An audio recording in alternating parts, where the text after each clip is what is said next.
Grade first year में हिंदी शिक्षण course 201 में कविता शिक्षण अध्याय में कविता के मूल तत्वों पर अध्ययन करेंगे और उनके विषय में जितने भी भाव प्रधान तत्व उन्होंने बताए हैं उन पर चर्चा करेंगे।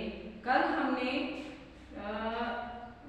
इसमें कविता शिक्षण के कविता अर्थ और उसके महत्व को पढ़ा था। आज है कविता के मूल तत्व। कविता भाव प्रधान होती है और इसके माध्यम से मनुष्य अपनी हृदय गति अनुभूतियों के जो अभिव्यक्ति है वह करता है और कविता के माध्यम से जिन विचार भाव अथवा नीति की अभिव्यक्ति होती है वह कविता का भाव तत्व कहलाता है। ठीक है, और कुछ विद्वान इसे अनुभूति तत्व भी कहते हैं। और परंतु कविता के माध्यम से अभिव्यक्त विचार एवं भावों की गूढ़तम अभिव्यक्ति तभी संभव है जब कविता की भाषा शैली भी उपयुक्त हो और उसमें शब्दों का चयन बड़ी ही सावधानी से किया गया हो और जो भाव हैं विशेष की अभिव्यक्ति उपयुक्त हो और उसमें भाव विशेष की अभिव्यक्ति के लिए छंद विशेष का चयन किया गया हो। कभी कभी छंदों की जो कविता है वह भी प्रभावशाली करती है और इसमें राग तत्व होना आवश्यक होता है। कल्पना के योग से अलंकार, योजना और प्रस्तुति और अप्रस्तुति, मूर्त अमूर्त, जड़ चेतन से विधान तथा कविता जो है कामिनी में चार चांद लगाने से प्रभावित करती है। और यह सब कविता का जो कला है, यह जो कविता की कला है, यह कविता की कला तत्व कहलाती है। और जो विद्वान भाव तत्व को अनुभूति तत्व कहते हैं वे इस कला तत्व को अभिव्यक्ति तत्व भी कहते हैं। और इस प्रकार कविता के मूलतः दो तत्व होते हैं, भाव तत्व यानी अनुभूति करना और दूसरा कला तत्व यानी अभिव्यक्त करके दिखाना या महसूस करना। कविता के भाव तत्व के अंतर्गत उसके माध्यम से अभिव्यक्त विचार, भाव और नीति यह सब आते हैं। और कविता के श्रवण अथवा पठन से श्रोता अथवा जो पठन करता है उनके हृदय में जिस रस का संचार होता है वह भी कविता के भाव तत्व कहलाते हैं। और कला तत्व के अंतर्गत शब्द योजना है और शब्दों की शक्ति है, छंदों का अलंकार और प्रस्तुत अप्रस्तुत, मूर्त अमूर्त, जड़ चेतन, इन सभी का विधान कला तत्व के अंदर आता है। जिस कविता में भाव तत्व और कला तत्व का जितना अधिक परंतु समुचित योग होता है वह कविता उतनी ही अच्छी लगती है।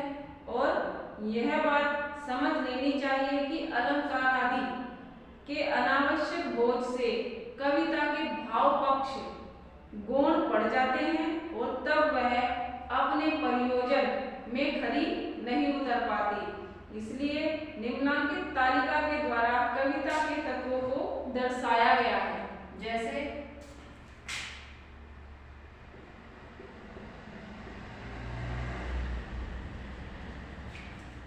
कविता है, फिर कविता के दो तत्व हैं, भाव तत्व और कला तत्व। ठीक है,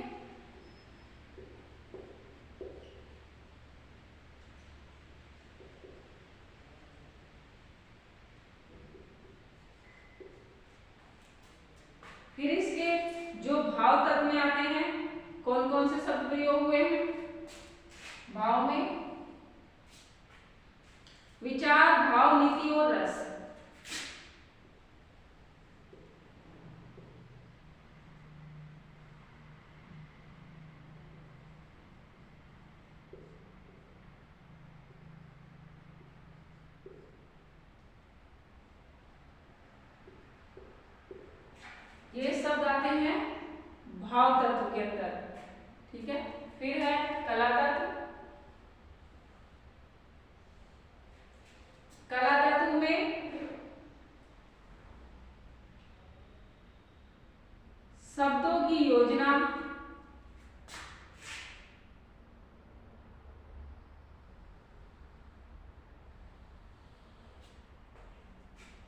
शब्द योजना, शब्द शक्ति,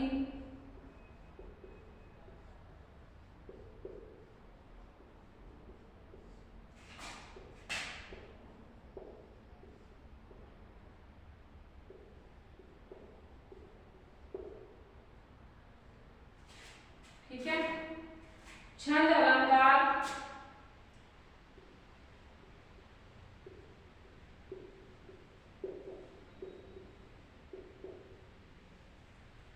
फिर उसके बाद आते हैं प्रस्तुति, अप्रस्तुति,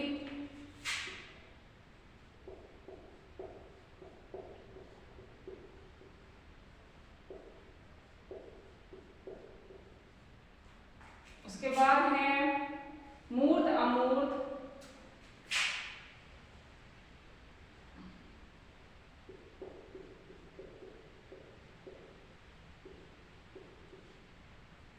फिर उसके बाद है जड़ चेतन का विधान,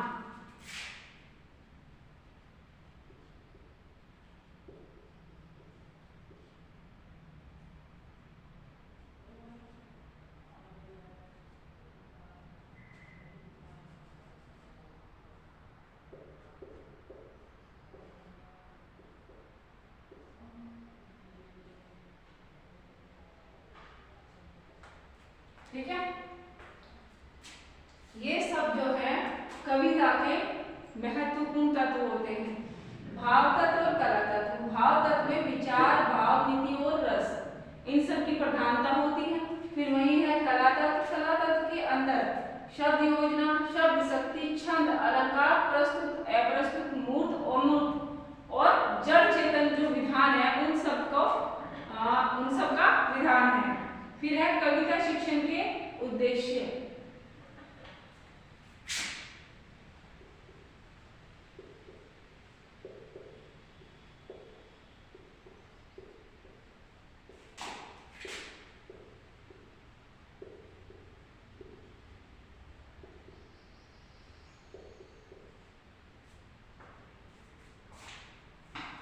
किसी भी विषय के उपविषय शिक्षण के उद्देश्य दो बातों पर निर्भर करते हैं कि यथा विषय के जो विषय शिक्षण उद्देश्य हैं उन पर, और दूसरे उपविषय हैं उनकी प्रकृति पर।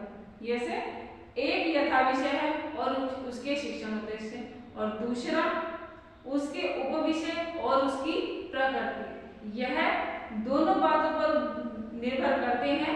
यह होते हैं शिक्षण के उद्देश्य। किसी भी विषय के उपविषय के शिक्षण दो बात पर निर्भर करते हैं।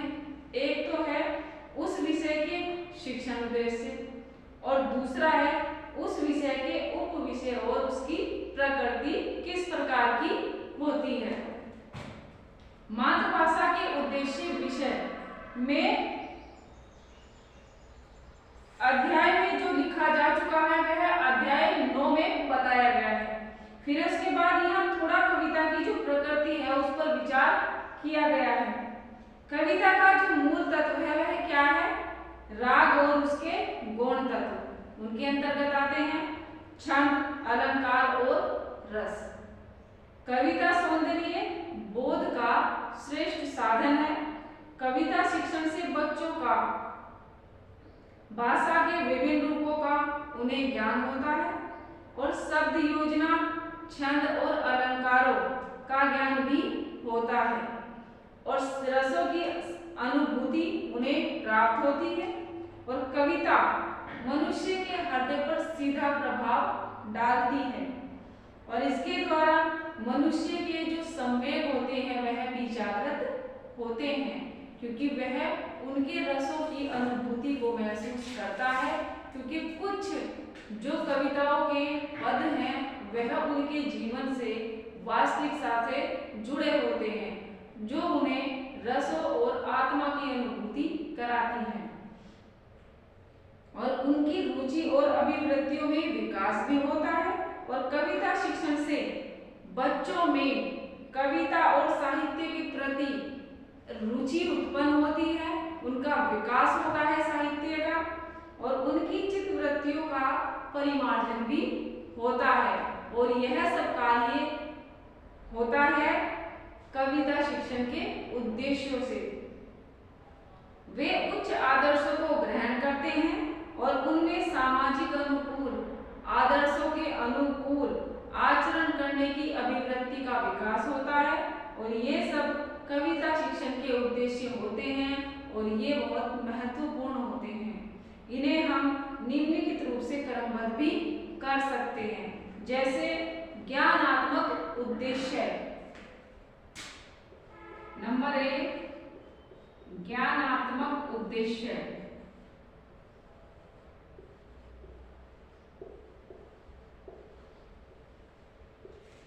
ठीक है,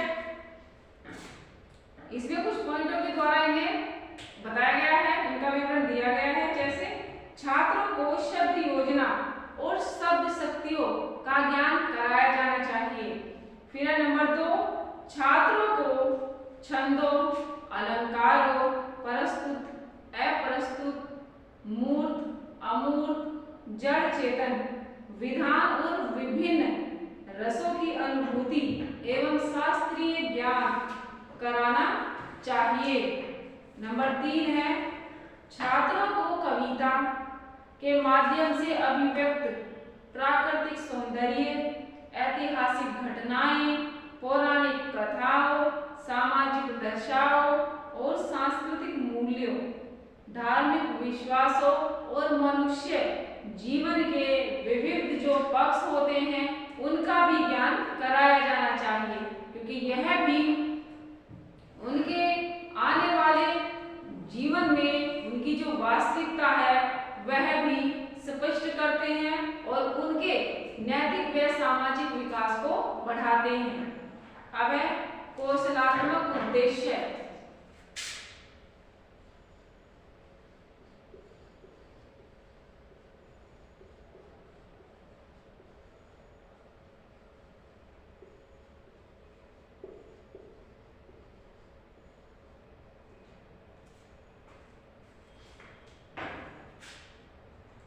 छात्रों को पूर्ण मनोयोग से सुनने और सुनकर अर्थ ग्रहण कर एवं उनकी जो भावानुभूति है उसके करने योग्य बनाना चाहिए।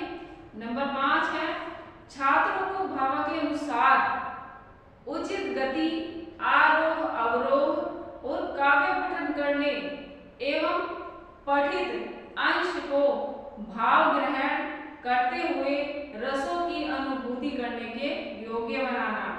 फिर पॉइंट नंबर 6 छात्रों को कविता का अर्थ ग्रहण करने, उसके भाव को ग्रहण करने और उसके आधार पर उसके रसों की अनुभूति कर सौंदर्य अनुभूति करने और अंत में उनसे मिलने वाला परमानंद अनुभूति करने के योग्य भी बनाना चाहिए।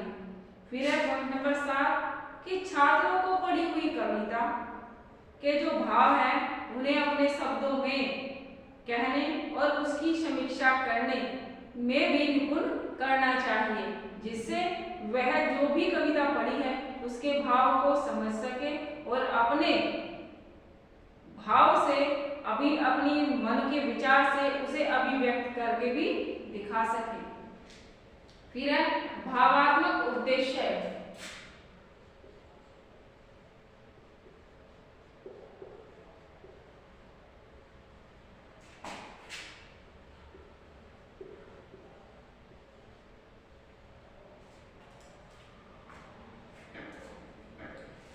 इसमें है पॉइंट नंबर 8 छात्रों में कविता और साहित्य अध्ययन के प्रति रुचि उत्पन्न करना।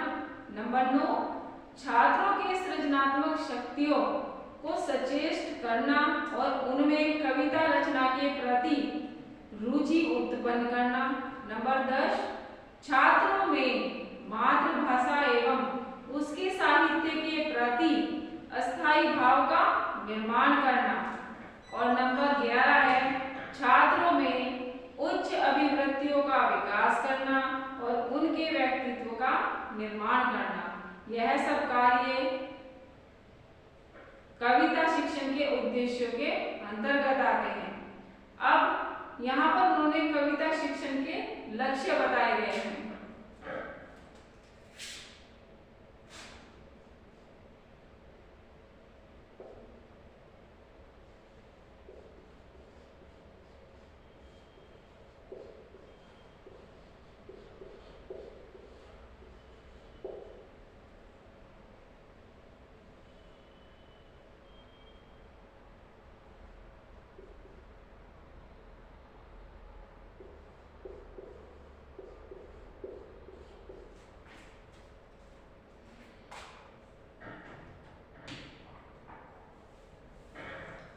किसी कक्षा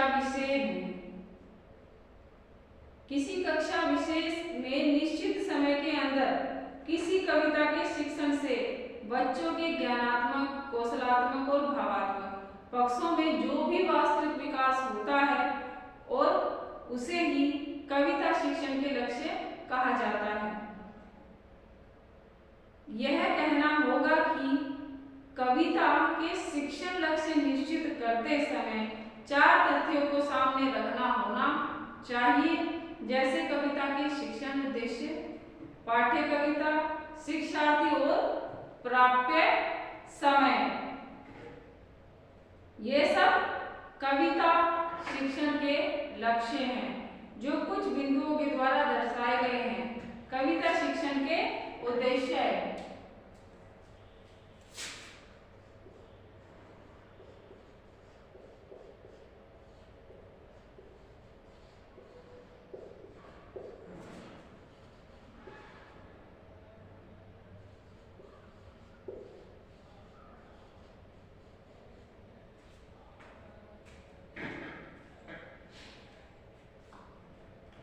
किसी भी पाठ्य कविता के शिक्षण लक्ष्य निश्चित करते समय हमें सर्वप्रथम कविता के शिक्षण के मूल तत्व, मूल उद्देश्य सामने रखने चाहिए। यह विचार करना चाहिए कि यथार्थ कविता के जो शिक्षण से हम उन उद्देश्यों में से किस उद्देश्य को किस रूप और किस सीमा तक प्राप्त कर सकते हैं। फिर है नंबर 2, पाठ्य कविता।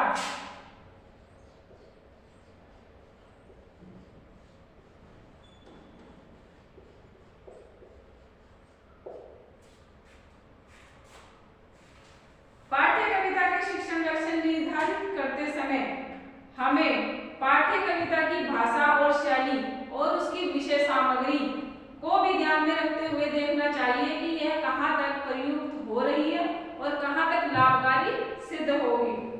पाठ्य कविता के शिक्षण से भाषा एवं शैली के किस अंग एवं उसके स्वरूप का ज्ञान कराया जा सकता है और इससे बच्चों के जो सामान्य ज्ञान है उसमें कहाँ तक क्या वृद्धि हो सकती है या हम उसके कहाँ तक वृद्धि की जा सकती है हमारे द्वारा।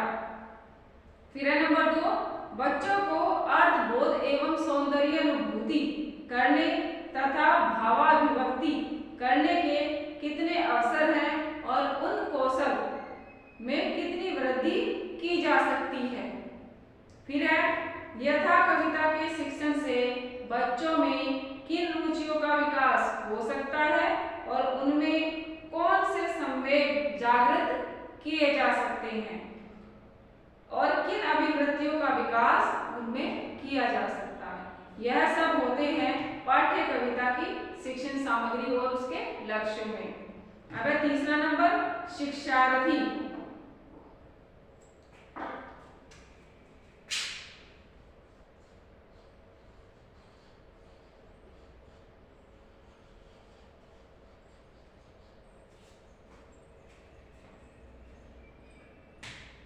बच्चों को भाषा का कितना ज्ञान है और उस ज्ञान के आधार पर हम बच्चों को यथा कविता के माध्यम से कितना ज्ञान और करा सकते हैं। और इसके साथ साथ हमें यह भी देखना चाहिए कि सामग्री का कितना ज्ञान बच्चों को उसके अंदर विकसित किया जा सकता है या फिर सामान्य ज्ञान का क्या स्तर है, ठीक है।